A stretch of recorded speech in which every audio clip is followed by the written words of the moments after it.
I think starting nung April, before election, ang training na nila is about the impeachment of Inday Sara. Oh, Ayun. okay. The goal is to convince more people para, to convince more people na tama yung impeachment ni Inday Sara. Alam mo, Joey, I watched 3 interviews. One with Professor Ronnie Holmes, nung in-interview siya ni Karen Davila. Again with Llamas, no, by Karen Davila as well. And one where I think it was Tony Velasquez, no, sa News 5, interviewing Alan something, yung kasama din nila Llamas. Alam mo, it was about the survey na 58% of Filipinos do not approve of the impeachment of VP Sara. So alam mo yung yung advice nila, no? Sa mga hanay nila, sa mga yellow at dilawan. Yung sinasabi mo. Na to educate people daw na dapat panagutin accountability, yung the use of fictitious names, ganyan. Yan talaga sinasabi nila. Which now dovetailing into this program initiated by the House, I would argue, Joey, na this is actually a template of the Dilawans adopted by the House. Because Martin is really yellow. Exactly. And yung tong mga yellows na to, especially even the Makabayan Bloc, no, they are under the beck, they are under Martin's beck and call. Kung sila kailanganin, ready sila to tumulong, makikooperate, ganun. Well, there are rumors that I've heard na it is now Martin Romualdez, no, standing as the de facto leader of the CPP-NPA, no, in place of Joe Masison.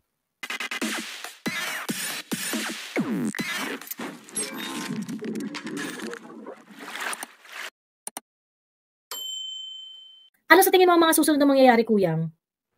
Meron na namang mga pa-TRICOM meeting, ayan. Ayun na nga meron na namang pa-TRICOM hearing. Pupunta ka ba? Pupunta ba kayo lahat dyan? I do not know yet. Kasi meron akong hindi ko pa alam. Kakausapin ko pa yung abogado ko about it. Ako wala pa akong natanggap at si Jun Abines wala pa rin no? Pero we already sent them an email sa previous hearing na if they will shoulder the expenses for us to go to Manila, we will attend. At inamin naman ni President. Which they agreed naman, 'di ba? Ayun. Kasi mahal din In fact si Alvin Montero, I remember. Siya Duterte supporter din siya, pinapatawag rin siya sa hearing, tapos nanggagaling pa siya ng Palawan. So sabi ang laki-laki ng gastos. Every time na pinapatawag ako, ang laki-laki ng gastos. Sino ba si Alvin? Ano bang page? Ayun, Alvin Montero din. Teka. Okay. Let me check kung ano niya. Alvin.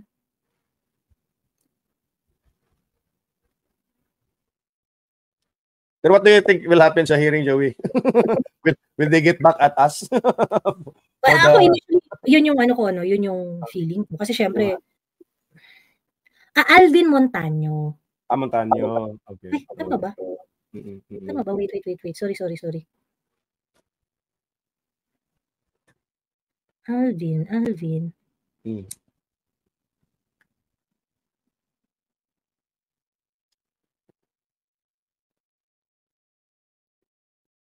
Wala na si siguro one last hurrah na Dan Fernandez, Ace Barber. Ayun.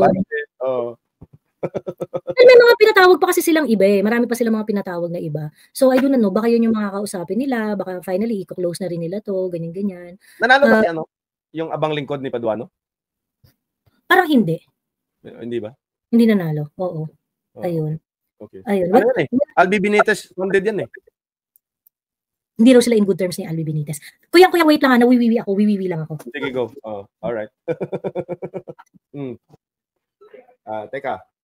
Magbabasa lang ako ng comments, Okay. 4 million out of 8 million registered lang daw ang bumoto na Gen Z. Mas marami pa ang voting population ng INC. Patricia Castaneda, I don't have the statistics right now, no? Basta ang nabasa ko na last statistics, 63% of the voting population, registered voters, no, in the last election are the millennials and Gen Z. And 68% of the voter turnout were the Gen Z plus millennials.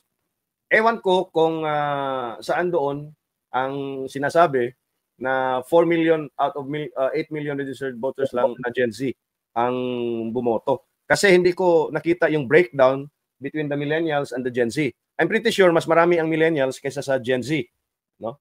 But that will change probably in 2028 because an additional 4 million plus voters based on historical data will be added every election cycle, no, every 3 years, no? That's close to 4 million. So 4 million yan na mga Gen Zs in addition, and in 2028 the Gen Zs will now form part of the larger majority. So it's going to be, ang pinakamarami would be the Gen Z, and then the millennials, and then yung generation namin, the Gen Xers, and then probably a bit of the Gen Alpha, no, that will turn 18 and become first-time voters, and then the rest will be the boomers and the older population. So I don't know how true kung ang turnout ng mga Gen Z is just half of the 8 million registered Gen Z voters. Okay?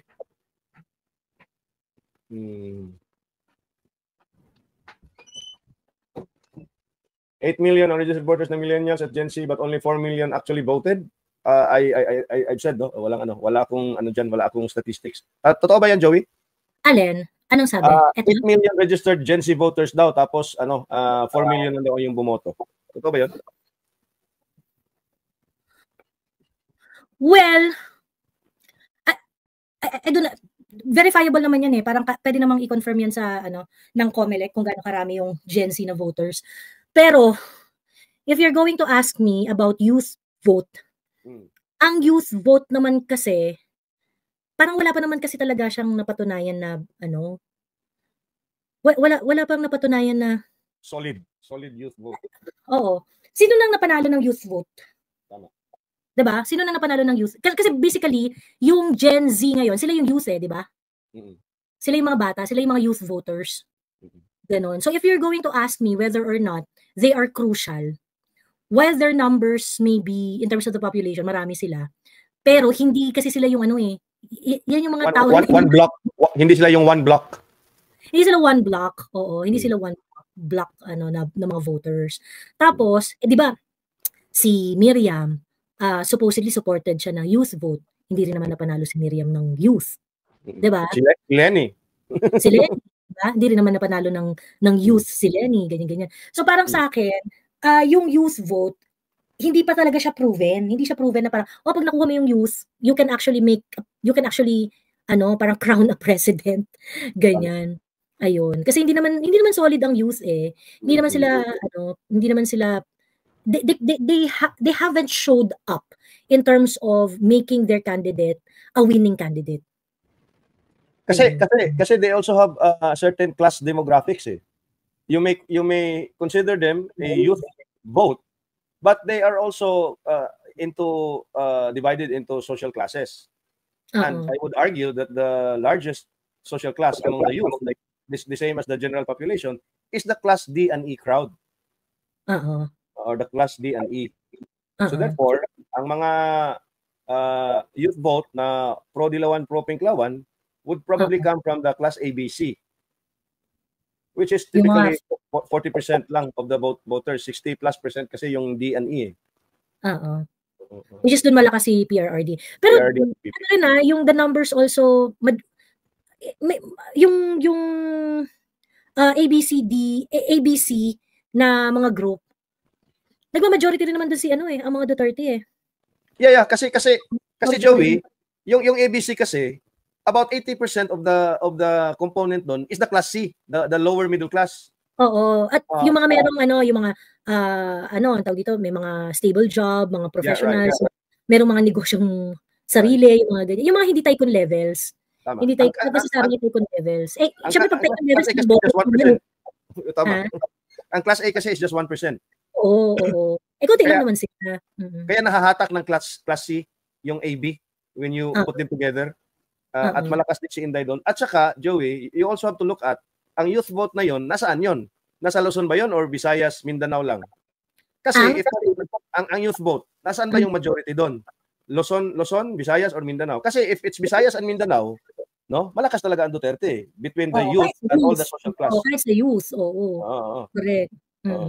Ay, kaya nga sabi ko, yung youth vote, medyo ano rin yan. Ginagamit kasi yan ng mga yellows na parang, nasa kanilang kabataan, ganyan. Pag ganito karami ang youth voters, ganyan. Paano, ilang percent ng youth ang nasa Mindanao? I don't think kuha niyo yun, di ba? I don't think kuha niyo yung mga youth sa Mindanao at sa Visayas. Hindi rin man, di ba? So, pero kasi sila, the way they present it, yung parang sinasabi nila na youth vote sa amin. Ganon. Because they wanted to create this illusion na meron silang vote base. Meron silang voter base, ganun, which is yung youth nga. Kaya if we're going to look at the history of elections, yung sinasabi nila na youth vote, wala pa naman talaga na panalo yan eh. Diba? Correct me if I'm wrong, no? Sino na panalo nila? Si Miriam, pinagmamalaki niya yan nung tumakbo siyang presidente, kalaban niya si FVR. Dinala siya ng mga kabataan. Ang sinasabi ni Miriam, naduga siya. I think that would have been the first, win of a president na kineri ng youth. Ganon. Kaso hindi. Hindi nanalo. Nadugas daw siya ni FVR. Pero difference nila, maliit lang yung vote difference nila eh. Diba? Well, again, you have the American hand playing into that election in 92 din eh. So, you know. So, ang kwento daw, yung mga AFAM, dumidiretso na raw sa G of the Jungle nung election. Okay. G of the Jungle na dumidiretso. Hindi na raw kasama sa usapan si Hello Kitty. Hindi na raw kasama sa usapan si Hello Kitty. Pero tingin ko, may yan eh, si Donald Duck. May rin siya, may malaking hand. Parang nagkakaanuhan sila sila ni George of the Jungle eh.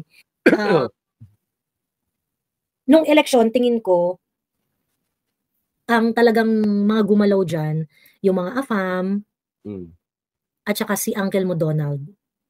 Of course. Hindi na lang ako magsasalita about Cebu, ha? Oo. Sagutin mo na lang ang tanong, kuya. Magkakabati pa ba kayo ni Pam? Ako, easy boy? Wala mo nang bate. Walang bate. But who knows? I'm not closing my doors. We should leave all the doors open. Ganun din naman ako eh. I burn bridges, but I can build bridges if I need to. Correct, oo. Ayan. Diba? Wag lang ilak yung pinto, diba? Wag lang ilak. Isara mo, pero wag mong ilak. Wag lang ilak. Wag lang ilak. Ayun. Open for reconciliation ka ba, kuya? Mala BBM?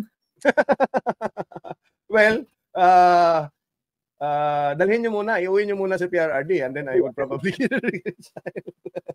May K-pop daw bang involved sa Miro? Wale. Actually, ang sinasabi nila, yung machine itself, yung machine yung actual na counting machine, accurate daw siya talaga. Mahirap daw talagang dayain from there. It's the source code. It's the software. Yung mga yung ang dayaan nangyari, yung sa source code, ganyan, yung hindi yung counting machine per se. Sa transmission, yes, doon yung mga Doon sa gitna, Joey. Doon sa gitna. Kasi meron silang data center eh. Instead na direkta doon sa transparency server at sa Comelec server, meron silang inarkila na data center. Doon muna dumaan yung lahat ng transmissions bago doon sa Comelec at transparency server. Kaya if you remember, merong mga duplicated votes. Kaya medyo mataas, tapos biglang pagka madaling araw, biglang bumaba. Diba? Ay, nag-away-away po pala. Hindi si Pam third floor. Hindi si Pam third floor, si Governor Pam. Dami kasing Pam sa buhay ko, Joey. Dami kasing Pam sa buhay ni Ayun. So yun. So yung machine itself, mahirap raw dayain. Ang mahirap raw parang i-manipulation. Ang manipulation talaga mangyayari dun sa transmission. Ayun. Pero Joey, ako may tanong sa'yo. Sa'yo. Yung mga hindi pinalad na mga Duterte senators, what can you advise them if they are still interested in running in 2028? What can you advise them between now and 2028? Ang tawag dito?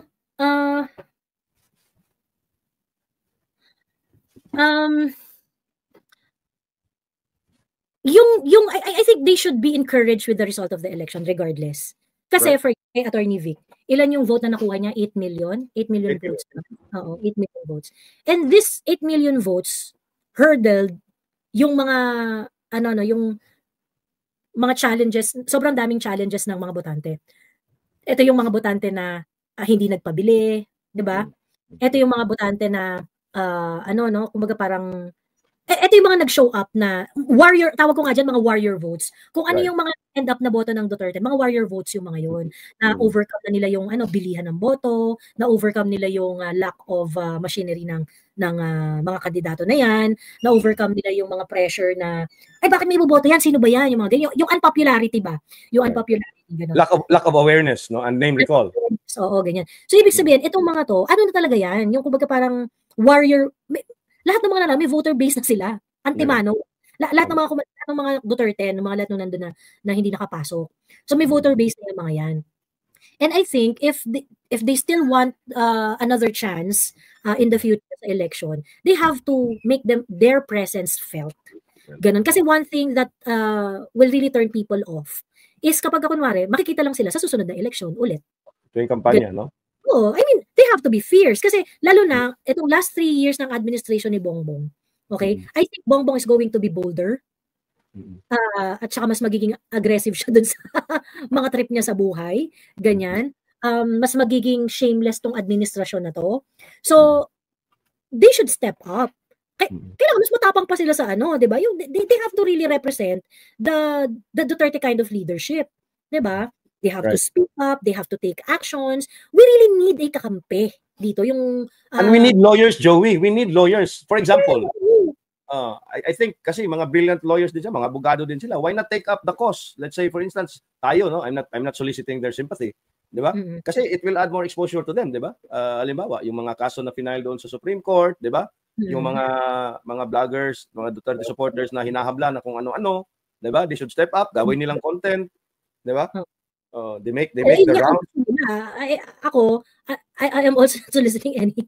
Sabi ko nga ako, kung ano may mga nangyari sa akin at ginagawa sa akin, tagal ko nang inaccept na hila ko yung sarili kong buntot. Ganun. Para inaccept yun. Pero ibig ko sabihin, parang yung sa mga Duterte candidates na hindi nanalo, they really have to kasi sa 2028, dahil sa performance ng Dutertista vote, dahil sa ginawa ng kasi the 2025 election is about selling the Dutertista vote to the Duterte supporters. Right. Hindi pa nga yun na sold ng bonggang-bongga kasi ang dami pa dyan na kontra, hindi pa nila naiintindihan na this is the only way to cheat the system, this is the only way that we can actually forward the legacy of PRRD, ganyan-ganyan, yung mga ganong etchos balungos ba. So meron pang marami ring hindi bumili nung Dutertista vote, yung black voting na yun ng mga Duterte supporters. Ganon.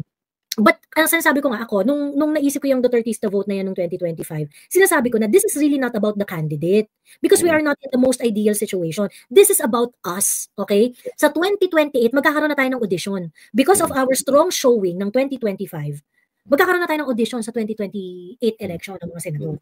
Diba? Meron na dyan, marami ka ng choices. Marami ka ng, hindi lang yung mga parang I nominate myself na lang yung labanan dyan because, there would be a lot of individual who's going to take our causes. And might be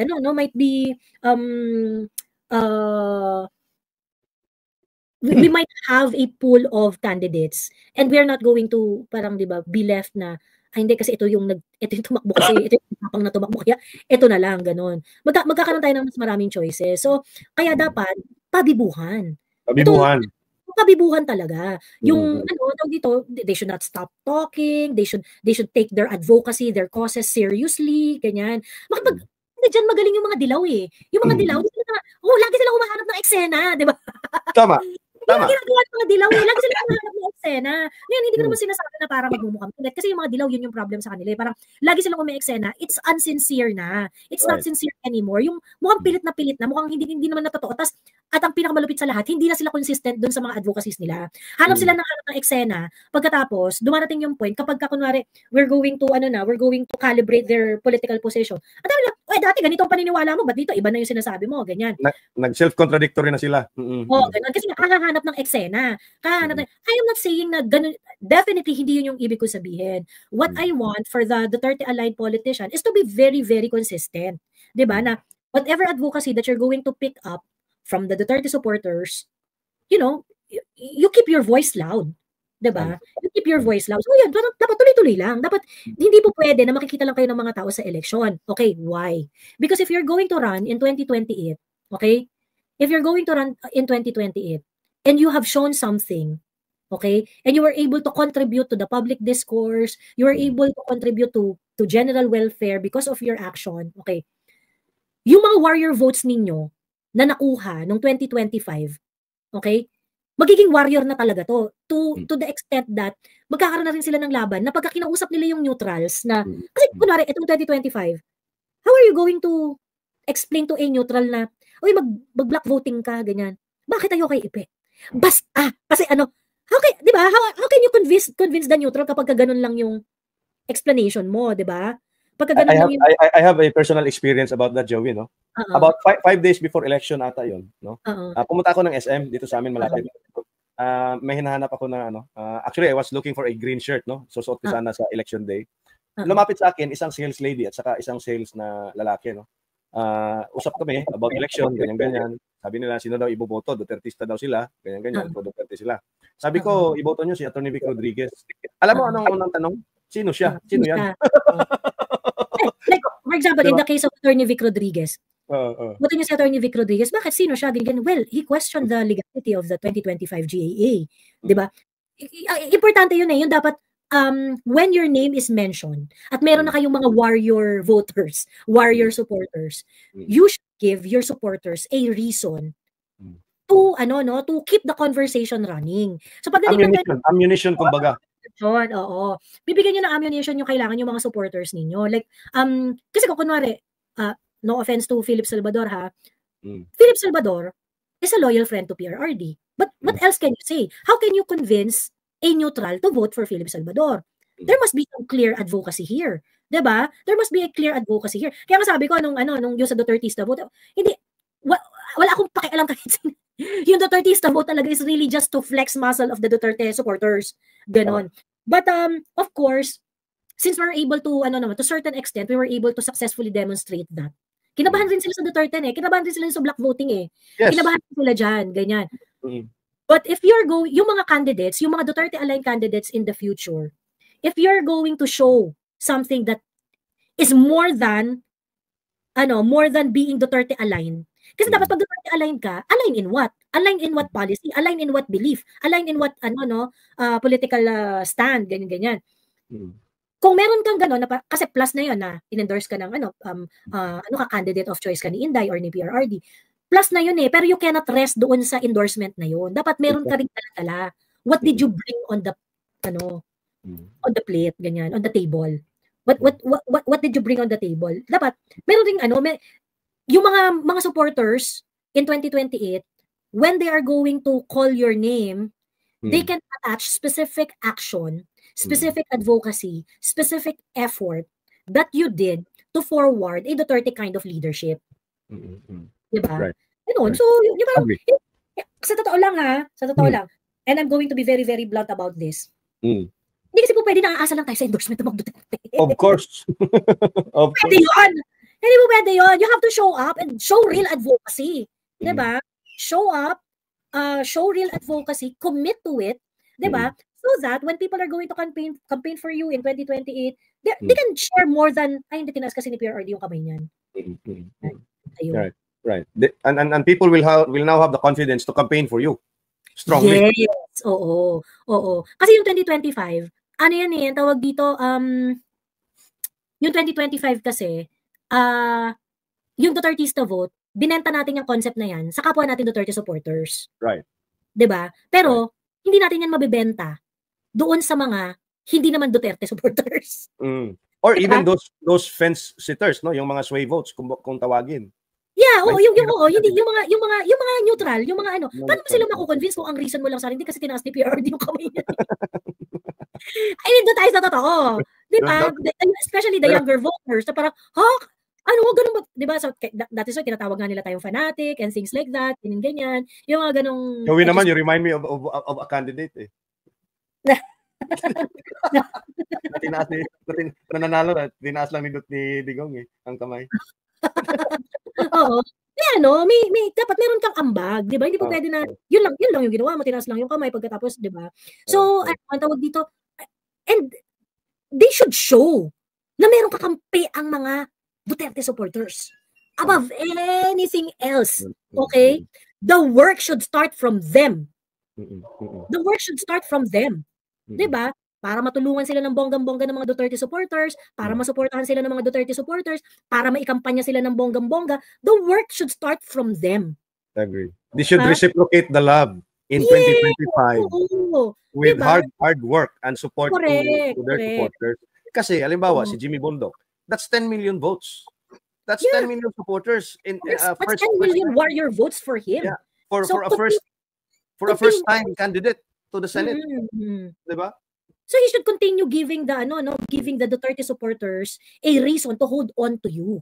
Na maipaglalaban ka, ikakampanya ka ng bonggang-bongga, yung mga ganun. And yung reason na yon is more than dahil sa hindi not just because tinaas ni PRRD yung kamay niya or ni Inday, 'di ba? Ganon. Kumbaga hindi lang yung goodwill ni PRRD yung gamit ang puhunan. Dapat meron din talagang puhunan na hard work, consistency, and commitment to the advocacy. Kasi ano naman wag naman sana, pero I mean, people die. No, I have to say this quite bluntly din. We do not really know if PRRD will survive until 2028. We are hoping that he will, and he probably is in good health right now and in good spirits, no? 'Di ba? Pero what if nawala na yan si PRRD in 2028 at si VP Sara ang matitira at si Nabaste at yung ibang mga Duterte, 'di ba? How can you cement the Duterte legacy in your own advocacy and with your own identity if you do not do your work now, 'di ba? 'Di ba? So yun ano. But what do you think what do you think would be the biggest issues, Joey, maliban doon sa impeachment between now and 2028 na will be at the front and center of our political discourse na pwedeng i-embrace ng mga Duterte senatoriables na gusto pa ring tumakbo in 2028? I think yung maganda yung track ni Attorney Vic kasi yung sa kanya kino-call out niya yung corruption eh. And he needs to be very, very consistent about it. Anyway, nagkaso na siya tungkol dun sa 2025 GEA na laging pinopostpone ang oral deliberation, ganyan. Ayun. Sabi to 37 already started calling to change the system in election. They should create more than budget insertions, etc. Di ba technique ng Pink magsampa ng case like health? Hindi. Correct. Yun yung mga kasi sila yung mga abogado eh. Tama. Abogado eh. So, dapat talaga active. I mean, hindi kasi po pwedeng hindi eh. Well, ang tawag dito? May kaakibat dapat na action. May kaakibat na initiatives dapat. You really have to show to the people na merong kakampi. Ganon. Ako, Joey, I would even suggest to Vic Rodriguez and Congressman Ungab and Jimmy Bondoc and the Duterte 7 to come up with a budget watch group na sila at saka yung election watch to push for the review and revisiting of the omnibus election code para maklaro na talaga lahat, ma-codify na lahat for 2028 para hindi na susceptible talaga to manipulation. At secondly, yung budget watch na pag-alimbawa ngayon 2025 may budget hearing na siguro by August, no? Budget deliberations na for 2026. I think it would be best na nandun sila sa mga hearings na yon to keep an eye and and then really sit on the budget and totoo. They must be very active. I think they must be very, very active, ganon. And magingay kung kunwari meron talagang mga issues na pasok dun sa commitment nila sa advocacy, pasok dun sa mga advocacy nila, they have to really speak up. Ganon. Ako gusto ko pag nabubisit si Lucas Bersamin kaya Attorney Vic. Nagalit! Uy! Diba? Nagalit! Diba? Sabi ni Lucas Bersamin parang, anso lang yan, natahol. 3 months lang naman yan. Biglang alam mo si Lucas, pagka may press con yan, natatawa talaga ako sa kanyang demeanor and the way he utters his statement kasi may kasamang parang biro, Joey. At merong parang smirk na it's as if he doesn't really believe what he's saying. And then I suddenly saw hindi ko nga na-share yun, yung isang reel na talagang gigil na gigil siya kaya Tony Vic Rodriguez. Wala naman yan. Wala naman yan sino yung Vic Rodriguez na yan? Wala naman yan. Nagkagalit. Wala naman pala siya. pero yung mga natalo kaya Joey, do you think they would still mount a comeback? Say for instance Dan Fernandez, no, for another term sa Congress, Benny Abante, do you think, or politically dead na sila? Sina Dalipe? Depende sa kalaban, depende sa performance ng mga tumalo sa kanila. Right. Depende sa mga performance ng mga tumalo sa kanila. Ayun. Pero do you think, Joey, the ayuda system will still come into play next year, considering na talagang bubusisiin na yung budget for next year sa deliberations ngayong taon na to? It depends kung sino magiging speaker. Ganun. Parang parang kasado na si Albi eh. Parang si Albi. Ayun. Kung hindi makukumpleto, well, sana I hope Pulong will challenge. Ganun. Kasi wala nang mawawala kay Pulong eh. I-challenge na, di ba? Mag-consolidate ka rin ng support. O kung kunwari, dun sa botohan, hindi siya yung nakakuha ng pero sabihin na natin, meron siyang 92 congressmen na nagbaback up sa kanya. O di lead the minority in Congress. Kasi ako din, Joey, no? Tama ka, no? Ako din may napansin eh. Ito din napapansin ko, yung mga Duterte-aligned, for example, si Pulong, at mga Duterte-aligned na congressmen, no? No, siguro, baka ma-embolden sila ngayon. Dapat din nila mag-step up doon sa House, kahit mangilan-ngilan lang sila. That's what they needed doon sa Senado eh. No one in the Duterte camp, no? Not even Bongo, step up during the most crucial hearings and most crucial issues na dinidiscuss doon sa Senado. No one. No, so I think I hope Bato medyo-medya, pero medyo si Bato. Pero yeah, si Bongo wali talaga eh, 'di ba? Robin Padilla wala eh. Oo. Diba? Actually, isa sa mga real talk na to tapos naman yung election eh. Isa sa mga na-frustrate ako when they are crying about PRRD being taken to The Hague. The senators crying. Iritang-irita talaga ako doon. Alam mo kung bakit? Ba't kayo nakikiiyak sa amin? I mean, naiintindihan ko, malungkot din kayo, pero ang hinahanap ko, lead us. Exactly. Lead us. Kasi nag-iiyakan na nga kami dito eh. Diba? Hindi na kami makatulog dito eh. Pagkatapos nag-iiyakan na. Ngayon, you were in power, we put you in power, tapos iiyak lang din kayo. Diba? Right. Iiyak lang din kayo. So parang, what did we put you up there for? Diba? So parang, ayun, well, during that time, ayoko lang rin mag-comment na sobrang negative kasi election nga nung time na yun. Election nung time na yun eh. So parang ayoko mag-comment na sobrang negative. Pero kasi after all, we're on the same boat. Pero ako, Joey, talagang nag-comment ako sa mga live ko before election na in fact, combined, lahat ng mga senador dyan na pro-Duterte, combined, cannot match what Amy Marcos did doon sa Senado in support of the Dutertes. Talagang sinabi ko yan, no? Matamaan na yung matamaan. Because again, I would rather be a critical thinking supporter than a blind follower. We have to criticize them if only for them to act, no, on matters that needs action, 'di ba? And to help them din naman 'yan, hindi naman 'yan para sa atin din, 'di ba? Oo, correct. Tsaka yung parang sa akin, no, it has to come from them. Susuportahan kayo ng tao if makikita ng mga tao nakakampi kayo, 'di ba? You know, the Duterte alignment can only go so far. Okay? It can only go so far. Pero like for example, sige, yung mga closeted Duterte, sige na nga magdo-Duterte na ako kasi Duterte support. But they're not going to campaign for you because they do not know how. Right. Ano sasabihin ko para iboto si Ipe? Right. Ano sasabihin ko sa pag-anak para iboto si ganito or si ganyan, di ba? Sorry, Ipe, ikaw yung napag-iinitan ko dito. Yung artista, ikaw yung walang credential sa public service. Actually, ganun din ang problema ko, yung when I talk to my friends, no, na Duterte sila, pero talagang hindi sila solid or sold out sa Duterte. Ang sabi nila, how can I vote for Ipe, Philip Salvador, when there is a Lito Lapid and a Bong Revilla on the other camp? Already, kaya ako sinasabi ko lang nun eh, na alam niyo magkaka-artista talaga sa Senado. So it's a matter of kaninong artista yung mapupunta doon. Diba? Ayun. Kaya nung election, I always emphasize the Dutertista vote is really about us. And I think with our showing doon sa 2025 election, nung pinakita natin na we can really vote this way, at makita naman doon sa resulta, makita mo yung solidity nung turnout especially dun sa mga less popular na mga kandidato. Sa mga less popular na merong vote base ganyan at karamihan doon mga first time mga first time candidates pa. So yun, so parang give us more reason para people are not just going to accept the idea but they are also going to fight for it for you, 'di ba? Ayun. Fight for us and work hard for us and then we will support you in 2028. Correct, oo. Double our efforts. Oo, doble yung bawat effort. Hindi po pwede yung kasi na na parang kami yung gagawa nung malaking part ng hard work. Wala pa naman, 'di ba? I mean, what did we get, 'di ba? Magiging honest na nga ako ng bonggang-bongga. Sige, okay.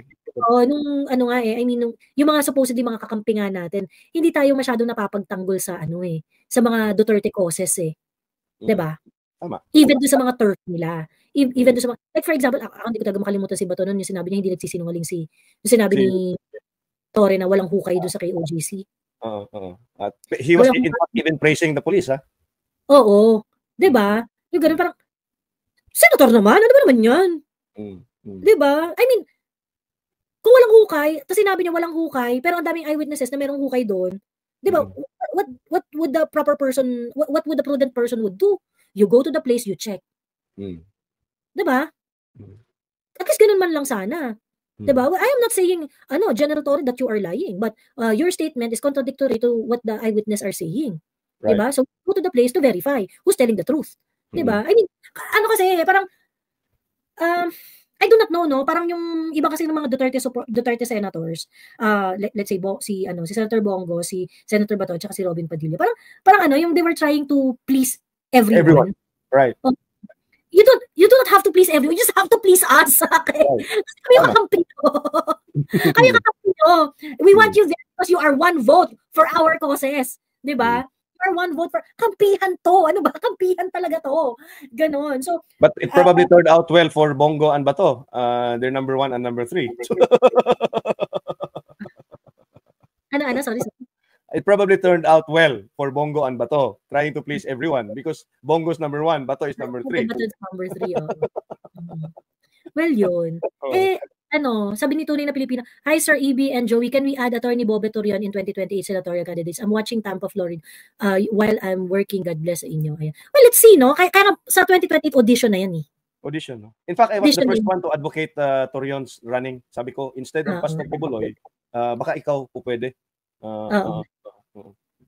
Ayun. So yun. So parang I hope that they would become more aggressive. I hope that they try to, I hope they make an effort to really hone their skills sa pag-manage ng hearing, alam mo yun, yung maging mas mas involved, mas maging vocal on certain issues, ganyan. And tawag dito yung tsaka wag silang umiyak. Ayun. Nabisi talaga ako. Parang, ano ba ito sa na to? Talaga yung nag-iiyakan dyan. Ay, Joey, wag naman, you're reminding me, merong umiyak kasi din dito na kandidato eh. Tinaas din ni Digong eh. Nanalo din eh. Talaga? Kailan siya umiyak? The day after. Ng kidnapping? Talaga. Ayun. Okay. Nagpapanalo din yung iyak eh, minsan. Tingnan mo si Xiaomi, di ba? Iniyakan niya siya. True. Ayun. Pero what's next for What's next for Inday, do you think? Intensified information war, black propaganda, you think? Yeah, oo. Kasi naganda na talaga sila ng nagtitrain sila ng mga content creator eh. Paki-explain mo nga yan, na-explain mo yan sa live mo? Oo, before. Sabi ko nga, may na kasi, may may mga training silang ginagawa, yung I Care, We Care, Kineme, ganyan. Teka lang ha, hanapin ko yung may mga na sila talaga, may mga ginagawa na talaga silang mga training, ganyan. So ngayon, may mga tao na nagpa-participate, depende kung sino, parang merong certain number per individual. May certain number ng mga parang kunwari isang congressman, parang 3 tao, ganyan. These are paid talaga tinitraining talaga sila. Parang yung nakausap ko 15,000 yung sweldo niya. So pupunta sila ng batasan. Okay. Yan. Pupunta sila ng batasan, tapos ay, nakita niyo ba? Right. Yan. Parang seminar. Oo. Opo. Teka. Okay. I-forward ko sa'yo para mai-up ko na. So they were trained for social media? Or for social media, ayan, teka, pakita ko yung picture. Isa sa mga maraming picture. Wait. So, pero ano yan? Parang propaganda lang, not black propaganda.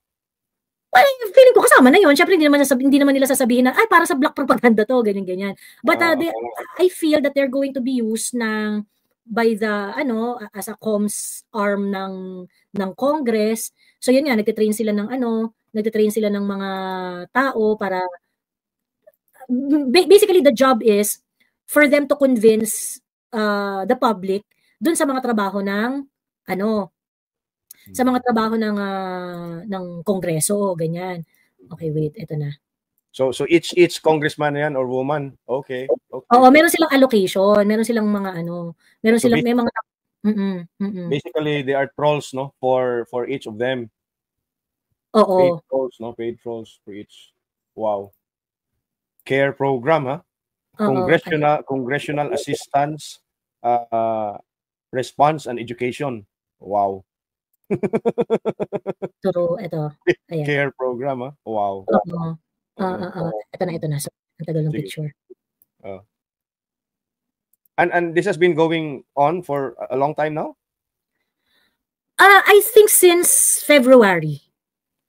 Wow. Ayan, since February. So, you can see, no? Ayan, sila, what makes media content effective? Ganyan yung mga pinag-aaralan nila. Ganyan yung mga kinikembot nila. So, paano ko ba mapapalakihan to? Ay, so makita nyo, ayan, logo yan ng House of Representatives. Right. May naka-uniform pa, oh? Oo. Oo, ayan. May uniform rin talaga sila. May uniform rin talaga sila, may sila. Ayun, sabi ni Jerp, batch 1 February 2025 nag-start.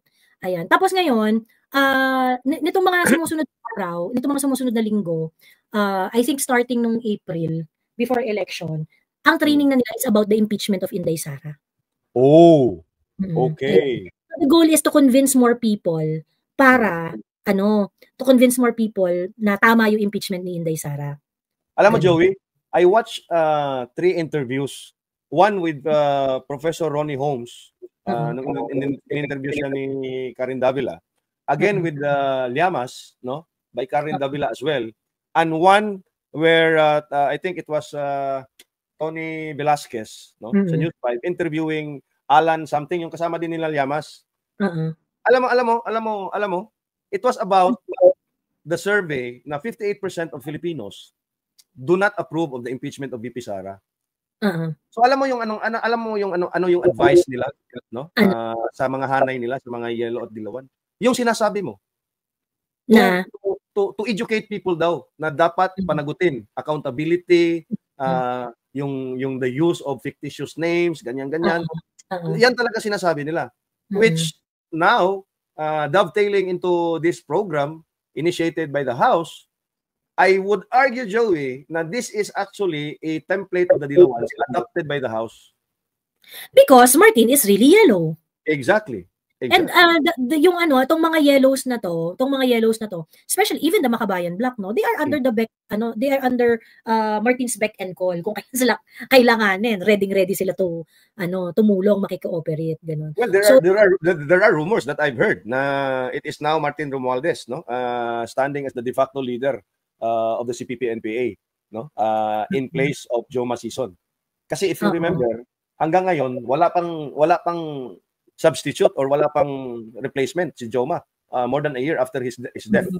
Diba? So, and we can now all see that everyone in the Akbayan and the Makabayan Bloc is towing the Martin Romualdez line. Diba? So, again, no, the alliance of the Dilawans, the CPP, NPA, NDFs, and all their front organizations, no, and the Martin Romualdez is very, very clear right now. It's quite clear. No? So, yun. Yun na yun. So expect some more pero going back to Martin and Lagdameo, nag-tender ba ng resignation din si Sap Anton? In-accept ba? Hindi pa. Wala pang desisyon, no? Parang wala pa. Oo. Parang wala pa. Do you think BBM let him go? Ano lang yan, i-reassign lang yan to somewhere else, ganun. Ang mga kwentong naririnig ko diyan is that si Sap kasi talaga, si Lagdameo kasi talaga, talaga yan, tao talaga ni BBM yan. Si Lisa daw, ayaw daw talaga kay Anton Lagdameo. Kaso, ayaw, pero pero no, they don't really like each other. They do not like each other. Kaso si Bongbong, siya daw talaga ang may gusto dito kay Lagdameo. Ganun. Ang tawag dito, I think it makes sense, no? Kasi si Lagdameo, di ba, Sap siya, yung trabaho niya before is like parang Bongo eh. He used to be part of the routing of all the documents within Malacanang. So, ibig sabihin, bago makapunta yan kay BBM, pipirmahan niya ng executive assistant, ng presidential legal advisor, yung office ni Nile, pagkatapos ni Sap ni Anton Lagdameo, ganun. Kasi nga lang, parang meron siyang mga nagkakaroon siya ng say doon sa mga appointments, na mga, nagka-clash daw sila ni Mamshi. So, ngayon, eventually, parang na-emasculate na nga tong si tinanggal na siya dun sa signature routing, binigyan na siya medyo mas, hindi na yung mas in-emasculate siya, binawasan siya ng powers, ganyan. Hanggang nga sa parang ang naging assignment na nga niya, yung BARM. Kaso pati sa BARM, palpak siya. Ayun. Doon niya binuhos eh. Akala niya mababraso niya yung mga warlords doon. Oo, ayan. Pagkatapos, sobrang finack up na ni feeling ko baka mamaya gawin na lang yung ambassador sa ibang bansa. Para doon na lang siya. Ayan. Ganun. Mga ganun ang gawin sa kanya. So, well, wala na rin ako kasi pakik sa kung ano bang gagawin ni BBM na kung nag-iisip siya ng mga bagay na ikakabuti niya. Unang-una sa lahat, dapat hindi niya kinuha si Claire Castro na na spokesperson, na communication officer. Pero wala ka naasahan na ganun sa BBM administration. Parang they're really going to self-destruct. So, yan na natin kahit anong gawin dyan, di ba? Like, yung kay Gibo. Of course, ikaw, BBM, gusto mong maging mas stable ang administrasyon mo, makinig ka doon sa men in uniform. Tanggalin mo na si Gibo. Pagkatapos, hindi mo tinanggap nireject mo yung resignation ni Gibo. Anong ibig sabihin? Siyempre, ibig sabihin, hindi ka nakikinig sa MIU. Tama. Diba? Hindi ka nakikinig sa MIU. Ayan. And appointing Torre is a signal that yung call for reconciliation ni Bongbong Marcos is not actually genuine. Kasi yung nag-kidnap ni PRRD, ginawa mo yung chief of police, ganyan. Anong gagawin yan? I'm pretty sure susunod gagawin yan. Will run after all the government critics eh. Tama. Diba? Yun ang ko eh. Ang hinala ko eh. Na he will run after government critics. Yan si Torre. True. Ayan. So anyway, where's Claire Castro? I haven't heard. Nakasama yata siya ni BBM sa Malaysia. Ganun ba? Pero what can you say about Princess Abante na tinapatan si Claire doon sa SOR?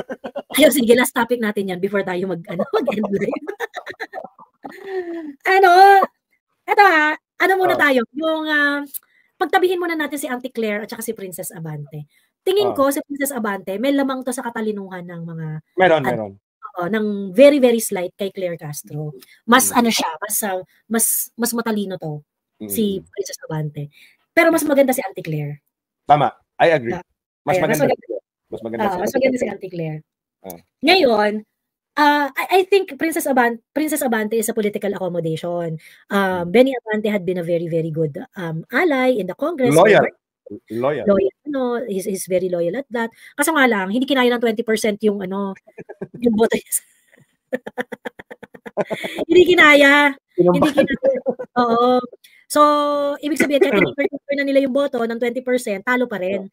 Pastor, si Pastor, talo pa rin siya. So, since kumbaga parang siguro loyal ally, ganyan. Then, they create a position for Princess Abante.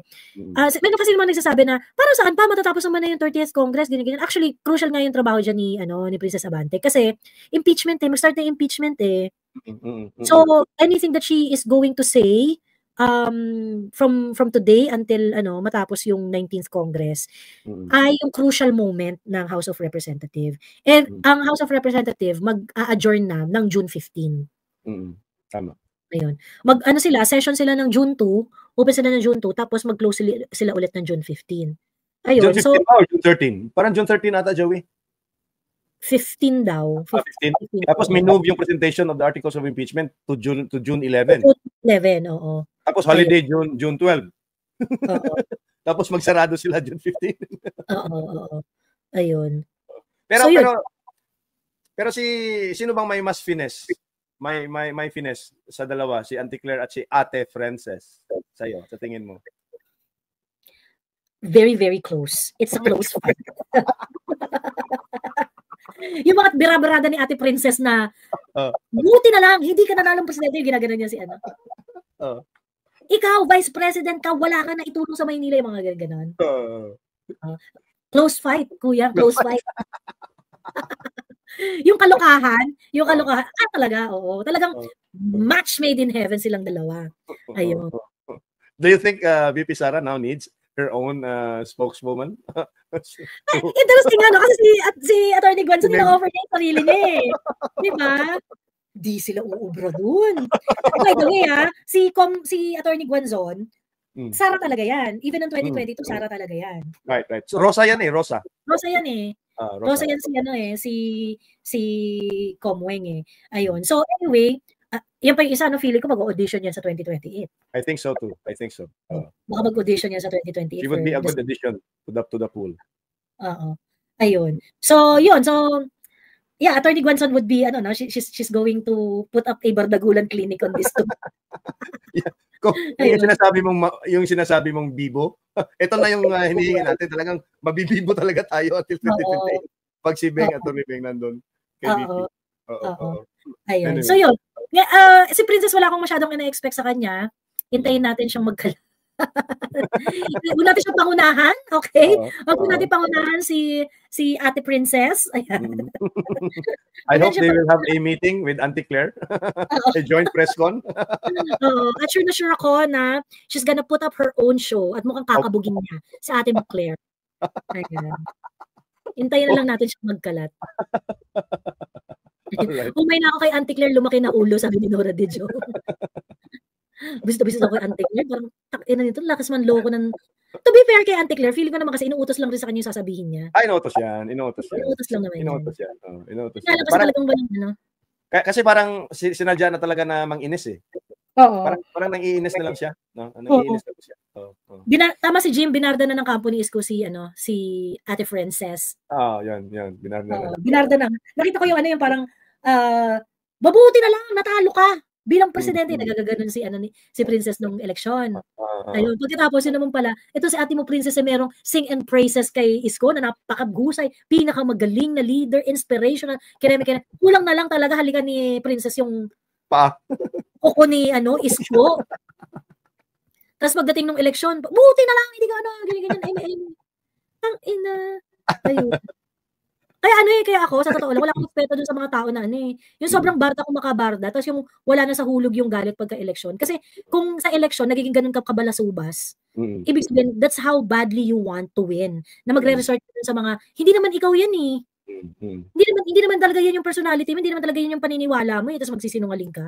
Na kunwari galit-galitan ka kay Isko. Diyos ko po, kulang na nga lang, halikan mo pati singit ni Isko nung ka, diba?